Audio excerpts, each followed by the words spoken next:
네, 신약 성경은 여러분 신약 성경을 보시면 처음에 뭘로 시작하나요? 복음서로 시작하죠. 복음서. 그죠? 복음서 마태복음, 그다음에 마가복음, 누가복음, 요한복음 이렇게 네 개의 복음서로 신약 성경은 시작을 합니다. 이 네 개의 복음서가 순서대로 배치되어 있죠. 마태, 마가, 누가, 요한 이렇게 배치되어서 복음서가 이렇게 배치되어 있는 걸 보게 됩니다. 복음서는 예수님의 행적과 예수님의 삶과 또 예수님의 이야기, 말씀을 담고 있는 예수님에 대한 예수님에 관한 기록이라고 할 수 있습니다. 그런데 이 복음서의 이름에서도 알 수 있듯이 이 복음서를 기록한 저자가 다 각각 다릅니다. 그러다 보니까 당연하겠지만 예수님을 바라보는 그 관점, 그 저자가 강조하고자 하는 그 내용이 다 다르다는 것을 알게 됩니다. 우리도 여러 신문이 있는데 하나의 사건을 바라보는 그 시각과 관점, 그리고 그 기사의 내용 가치도 어떤 때는 좀 다르다는 걸 보게 되죠. 그리고 그 사건을 바라보며 논평하는 내용을 보면 신문마다 다르게 논평하는 걸 보게 됩니다. 그것처럼 복음서도 4명의 저자가 4개의 관점을 가지고 예수님을 바라본 이야기가 바로 이 사복음서가 되는 겁니다. 똑같은 관점과 똑같은 내용이라면 굳이 4개가 있을 필요가 없겠죠. 그나마 앞에 나오는 이 마태복음, 마가복음, 누가복음 요 3개의 복음서는 그래도 같지는 않지만 비슷한 관점을 가지고 있습니다. 그래서 그 3개를 묶어서 공관복음이라고 부릅니다. 그렇게 각기 다른 저자가 다른 관점에서 기록하다 보니까 어떤 사건, 어떤 일에 대해서는 좀 더 자세하게 기록하기도 하고 어떤 일은 의도적으로 빼버리기도 하는 것을 봅니다. 예수님이 행하신 수많은 이적들이 있습니다. 그 중에서 각각의 저자가 선택해서 자신의 복음서에 기록해 놓은 것을 알게 되는 거죠. 예수님이 행하신 일들은 너무너무 많습니다. 예수님이 행하신 일들은 넘쳐납니다. 그 많은 일들 중에서 저자가 선택해서 자신의 복음서에 기록을 했다는 것이지요. 요한복음 21장 25절에서 이 사도 요한은 마지막에 이렇게 말씀하고 끝맺음을 합니다. 이 요한복음 21장 25절, 요한복음 맨 끝에 있는 이 마지막 절 같이 한번 읽어보겠습니다. 시작. 예수께서 행하신 일이 이 외에도 많으니 만일 낱낱이 기록된다면 이 세상이라도 이 기록된 책을 두기에 부족할 줄 아노라. 아멘. 예수님이 행하신 일들이 너무 많고 그 일들을 다 일일이 기록하기에는 지금 요한이 얘기하고 있는 것처럼 그거 다 기록해서 둘 수가 없다라는 것이죠. 그 정도로 예수님 행하신 일들이 많다라는 겁니다. 그러니 그 중에서 이 복음서의 저자들이 취사 선택한 거죠. 자신이 바라보는 관점에 맞는 강조하고자 하는 것들만 선택했다는 겁니다. 그런데 이 4개의 복음서 가운데 예수님이 행하신 이적이 있습니다. 예수님이 행하신 기적. 그런데 그 기적들 가운데 유일하게 단 하나만 4개의 복음서에 모두 다 기록되어 있습니다. 4개의 명의 저자가 하나의 이적만큼은 동일하게 중요하게 생각했다는 겁니다. 그 사건이 어떤 사건인가 하면 바로 오병이어 기적의 사건입니다. 4명의 저자가 볼 때 이것은 정말 중요하다. 이것은 정말 꼭 기록해야 된다. 꼭 알려야 한다라는 중요한 이적이라는 뜻일 겁니다. 요한복음을 통해서 오늘 그 이적을 한번 다시 돌아보기를 원합니다. 오늘 이 요한이 기록하고 있는 오병이어의 이 이적을 묵상하는 가운데 한 가지 궁금한 것이 생겼습니다. 오늘 말씀의 제목이죠. 우리 말씀의 제목을 같이 한번 읽어볼까요? 함께 읽겠습니다. 시작. 왜 이렇게 많이 남았을까? 왜 이렇게 많이 남았을까? 먹고 남은 음식이 왜 이렇게 많이 남았을까? 그것이 궁금해졌습니다. 예수님이 뭔가 계산을 잘못하신 거 아닐까? 예수님이 실수하시는 분이 아닌데 어쩌다 이런 실수를 하셨을까? 왜 이렇게 많이 남았을까? 뭔가 뜻이 있는 거라면 그 뜻이 무엇일까? 그것이 궁금했습니다. 오늘 함께 이 말씀을 통해서 오늘 이 질문의 답을 찾을 수 있기를 바랍니다. 왜 예수님이 이렇게 많이 남기셨을까? 오병이어의 이적은 우리가 잘 알고 있는 이적입니다. 사복음서에 다 기록될 만큼 중요한 이적이기 때문에 많이 들었을 겁니다. 예수님과 제자들 주위로 많은 사람들이 모여들었습니다. 예수님을 보기 위해서, 예수님의 말씀을 듣기 위해서, 예수님을 통해서 병 고침을 받기 위해서 모여든 사람들이었습니다. 그곳은 예수님이 계시고 예수님께 사람들이 모였던 그곳은 마을과는 좀 떨어진 곳이었습니다. 다른 복음서에는 빈들이라고 표현하기도 하고 오늘 말씀에서는 산이라고 이야기하는데 그곳은 어쨌든 인가 사람들이 살고 있는 마을과는 떨어진 곳에 있는 위치에 있었습니다. 그런데 그곳에서 예수님과 함께 있다 보니 시간이 흘렀습니다. 밥 먹을 때가 된 것이죠. 식사 때가 되었습니다. 미리 공지를 해서 그 모임에 올 때 도시락을 좀 싸오십시오라고 공지를 했다면 좋았겠지만 그럴 수 없는 상황이었죠. 예수님을 보기 위해 몰려든 사람이 그렇게 많을 줄 누가 상상이나 했겠습니까? 이대로 그들을 돌려보낸다면 그 인가까지 자신들의 집까지 돌아가다가 아마 지칠 것이 뻔했습니다. 오늘 본문 3절에서 5절 말씀, 3절에서 5절 상반절까지, 5절 상반절까지 우리 같이 한번 읽어보겠습니다. 3절부터 5절 상반절까지입니다. 함께 읽겠습니다. 시작.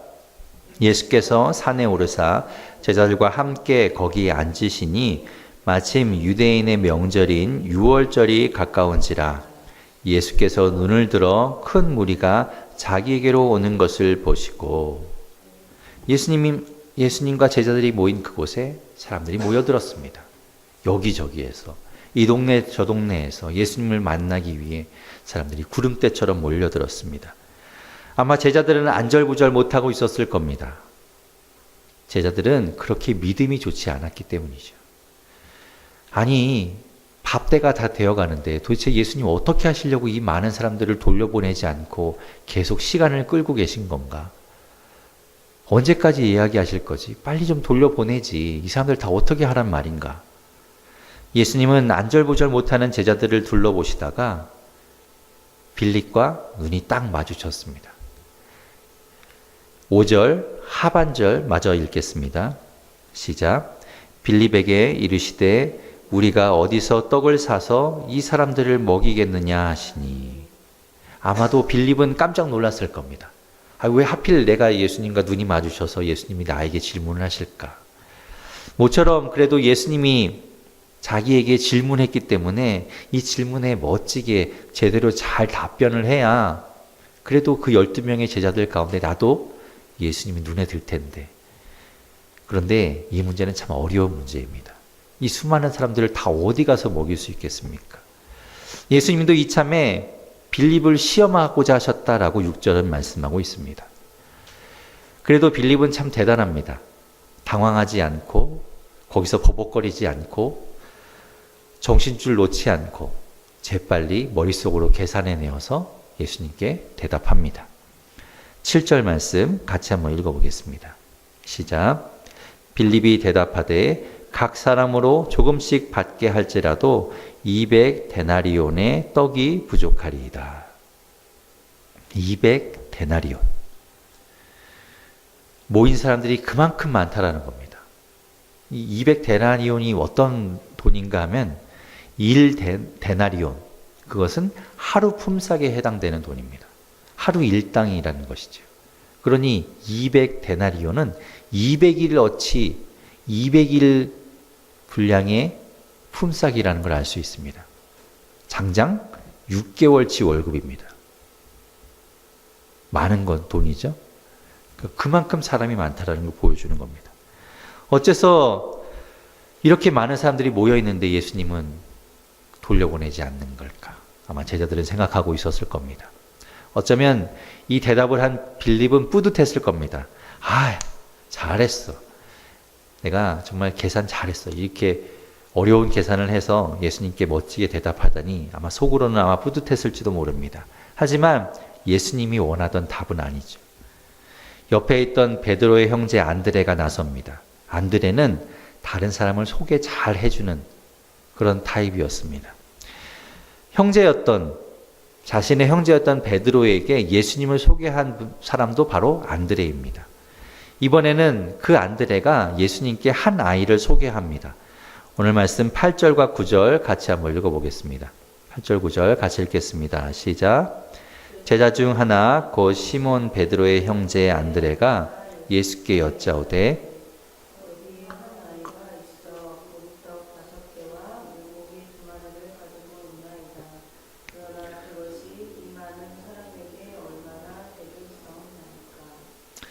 그래도 안드레는 계산만 하고 있었던 이 빌립과는 달리 뭔가 좀 실행에 옮기는 스타일인 거죠. 실행에 옮겨서 찾아본 겁니다. 먹을 것을 좀 어떻게 구할 수 있을까? 먹을 것을 좀 어디 얻을 수 있을까? 찾았는데 한 아이가 가지고 있던 보리떡 5개와 물고기 2마리, 오병이어 이것을 발견한 겁니다. 그런데 그 양이 너무나 작지요. 6개월치 월급으로도 다 사 먹일 수 없을 만큼의 많은 사람들인데 이 보리떡 5개와 물고기 2마리 이것으로 어떻게 먹이겠습니까? 이것은 한 아이가 가지고 있던 그 아이의 도시락이었습니다. 그러니까 아이가 먹을 수 있는 양밖에 안 되는 것이죠. 어른도 배불리 먹을 수 없는 그런 양인 겁니다. 예수님은 사람들을 앉히셨습니다. 그리고 그 한 아이의 작은 도시락에 축사하시지요. 그리고 나누어 주십니다. 그 나누어 준 음식을 먹은 사람들이 5,000명이나 되었다라고 말씀합니다. 물론 남자만 5,000명입니다. 여자와 아이는 계산에 들어가지 않지요. 여자와 아이까지 더하면 좋게 2만 명 가까이 되는 사람입니다. 얼마나 많은 사람들이 모여 있습니까? 그 사람들에게 보리떡 5개와 물고기 2마리를 주었다. 에이, 그거 안 먹은 거 아니야? 그걸 어떻게 그 작은 걸 가지고 그 많은 사람들을 나누어 준다는 거지? 그거 안 먹었겠지. 그런 일이 있을 수가 없어. 그럴까봐 사도 요한은 11절 끝에 이렇게 말씀합니다. 11절 끝부분에 그들의 원대로 주시니라. 마음껏 그들이 원하는 대로 마음껏 먹도록 나누어 주신 겁니다. 문제는 여기죠. 12절, 13절 같이 한번 읽어보겠습니다. 12절, 13절 시작.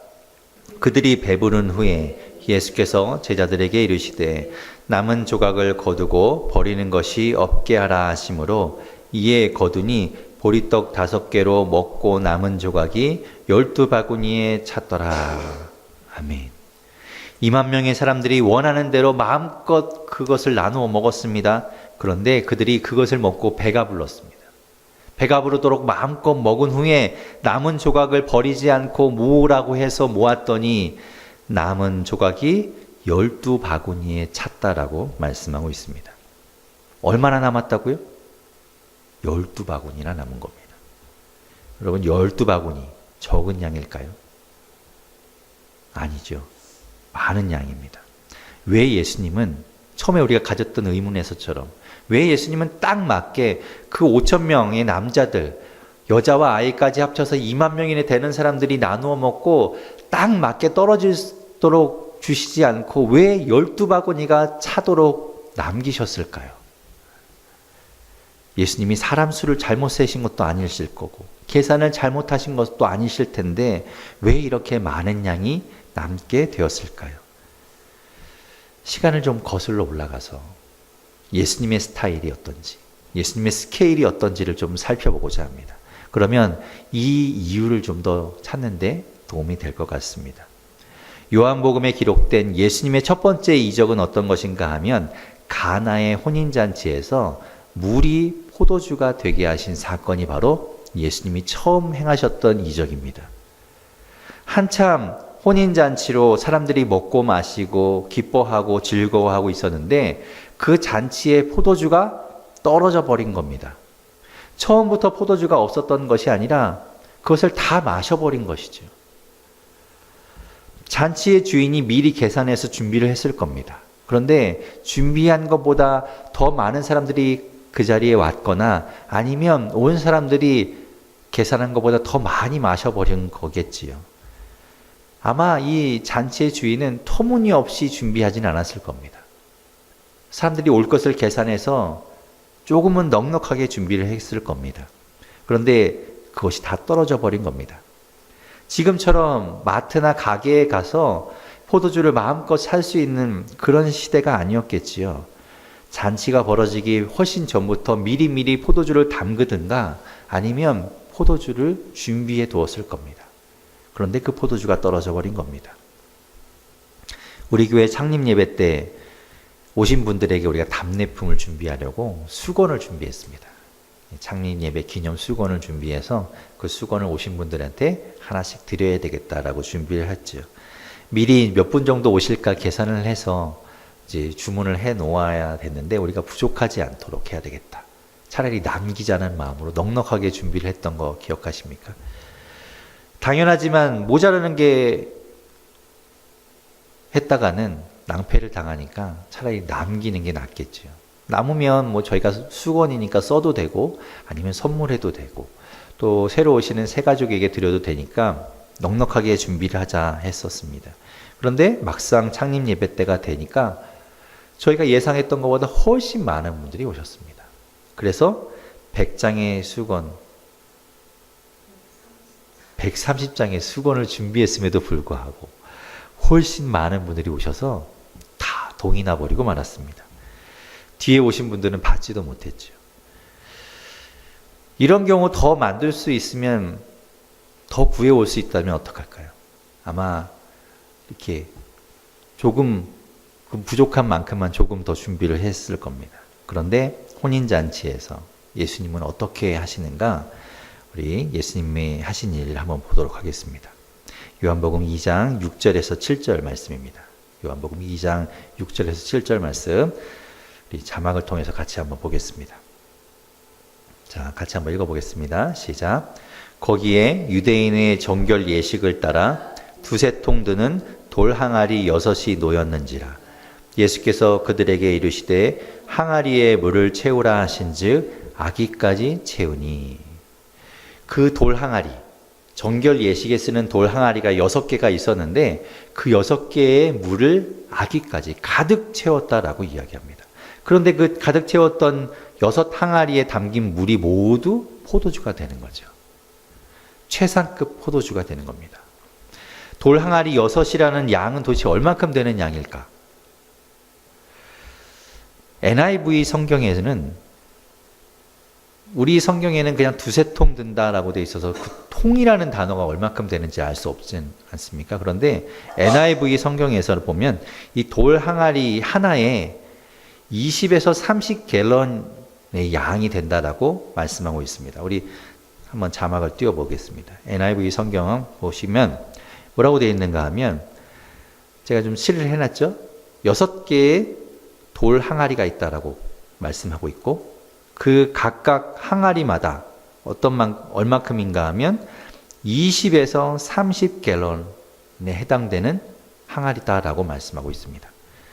이게 또 와닿지 않죠? 이 갤런이라는 게 도대체 뭔가?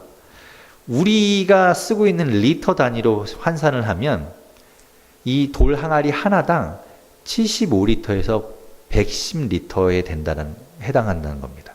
그러니까 한 어림잡아서 한 100리터 정도 되는 항아리라는 것이죠. 그럼 100리터가 얼마큼 되는 줄 아십니까? 쓰레기 봉투 살 때 쓰레기 봉투 중에 가장 큰 게 100리터죠. 100리터면 거기다 담으면 정말 큰 포대자루 하나가 됩니다. 그러니까 그만큼 그런 큰 돌 항아리가 6개가 있었다는 건데 그 6개 되는 항아리에 포도주가 가득 찼다는 겁니다. 어마어마한 양인 거죠. 여러분 지금 이제 마트 같은 데 가면 포도주가 이렇게 병으로 쫙 진열되어 있습니다. 근데 그 병 하나가 1리터가 안 됩니다. 그걸 만약에 그 한 병을 1리터라고 계산했을 때 지금 예수님께서 만드신 포도주는 600병에 해당되는 포도주를 만드신 겁니다. 어마어마한 양이죠. 물론 술고래는 뭐 혼자도 다 마시겠다 하시는 분들이 계실지 모르지만 예수님의 스케일이 이런 겁니다. 예수님이 이미 취해 있는 사람들에게 떨어진 포도주 조금만 주셔도 될 텐데 600병이나 되는 포도주를 만드신 겁니다. 예수님이 손이 크셔서 막 쓰시는 건가? 예수님이 좀 통이 크신 분이구나. 아닙니다.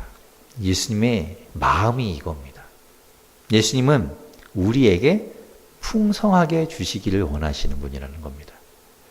넘치도록, 부족하지 않고 넘치도록 주시는 분이 예수님이라는 걸 보여주는 겁니다.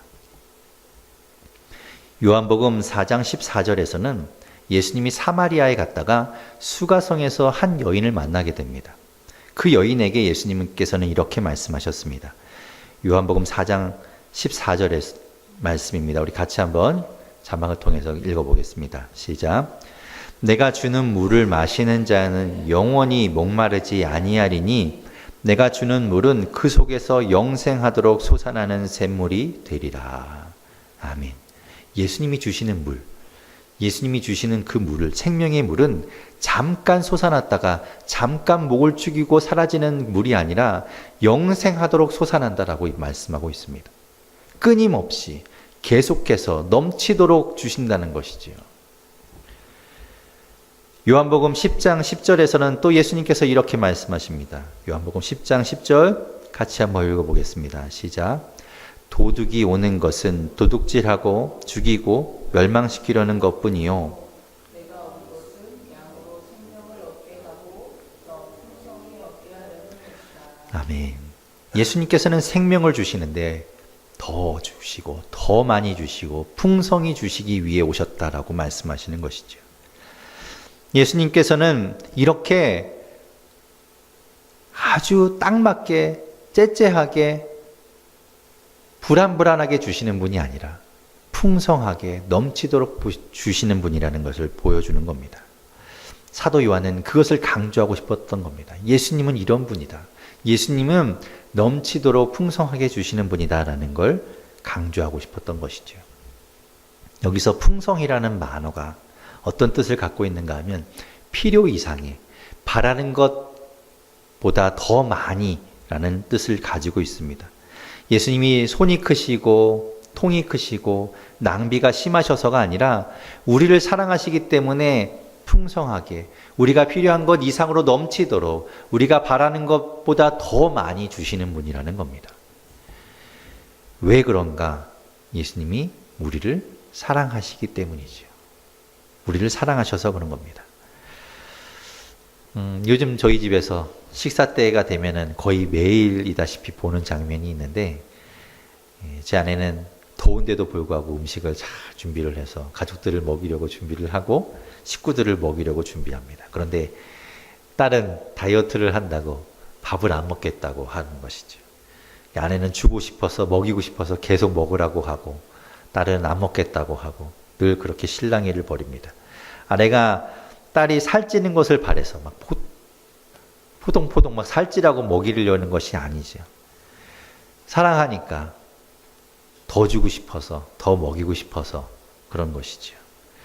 사랑하기 때문에 다른 간식을 먹었더라도 든든한 밥을 먹이고 싶은 그 마음인 겁니다. 사랑하기 때문에 그런 거죠. 예수님이 우리를 사랑하시는 겁니다.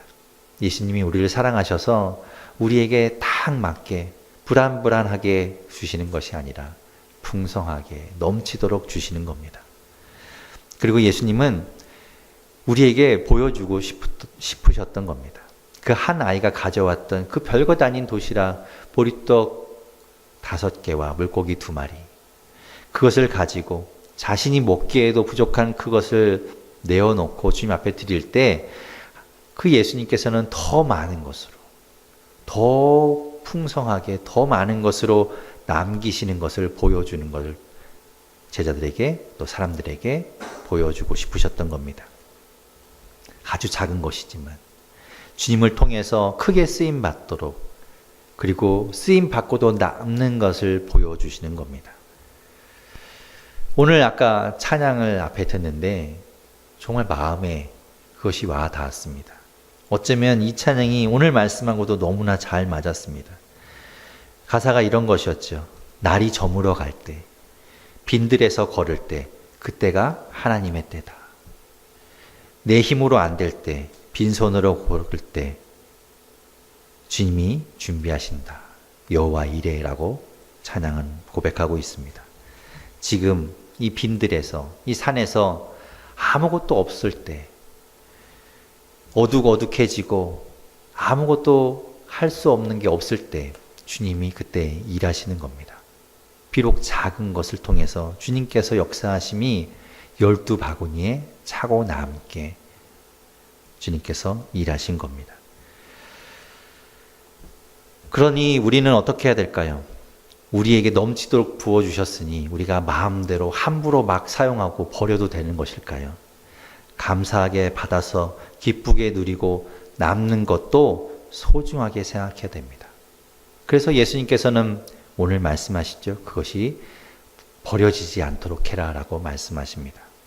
남은 것이 헛되이 사용되지 않도록, 버려지지 않도록, 무의미하게 그냥 방치되지 않도록 주님께서는 그것을 거두어 두고 함부로 버리지 말라고 말씀하십니다.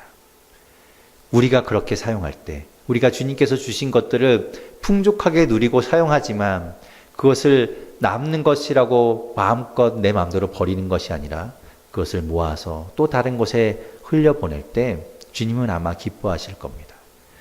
주님은 우리에게 더 주고 싶어 하실 겁니다. 더 넘치도록, 더 풍성하게 주시려고 할 겁니다. 오늘 말씀에서 우리는 두 가지를 기억할 수 있기를 바랍니다. 첫 번째는 예수님이 우리를 사랑하신다는 겁니다. 예수님이 사랑하시는데 어떻게, 얼만큼 사랑하시는가 하면 넘치도록 풍성하게 부어주시는 사랑이라는 겁니다. 여러분 그것을 기억하십시오. 그렇게 스케일이 크시고 풍성하게 주시고자 하는 그 예수님이 우리와 함께 하시고 우리의 기도를 들으십니다. 그렇게 우리에게 응답하십니다. 그리고 두 번째로 우리가 그렇게 받아서 누리고 우리가 그것을 기쁨으로 함께 했다면 남은 것을 함부로 낭비하지 않아야 한다는 겁니다. 허비하거나 없애버리거나 무의미하게 그것들을 사용하지 않기를 바랍니다. 또 그것들을 흘려보내야 됩니다. 다른 이에게 나누어야 하는 것이죠. 한 아이가 자신의 것을 나누었던 것처럼 우리도 우리의 것을 나눌 수 있기를 바랍니다. 풍성하게 주시는 그 예수님을 따라서 우리도 풍성하게 나누어 줄 때 채워주시고 더 부어주시고 더 우리에게 주시는 그 예수님을 경험하게 될 것입니다. 보리떡 5개와 물고기 2마리가 변하여 12바구니에 차고 넘치도록 남은 조각이 되었던 것처럼 그렇게 하셨던 예수님을 경험할 수 있기를 주님의 이름으로 축원합니다. 남은 조각 12바구니는 우리를 향한 주님의 사랑입니다.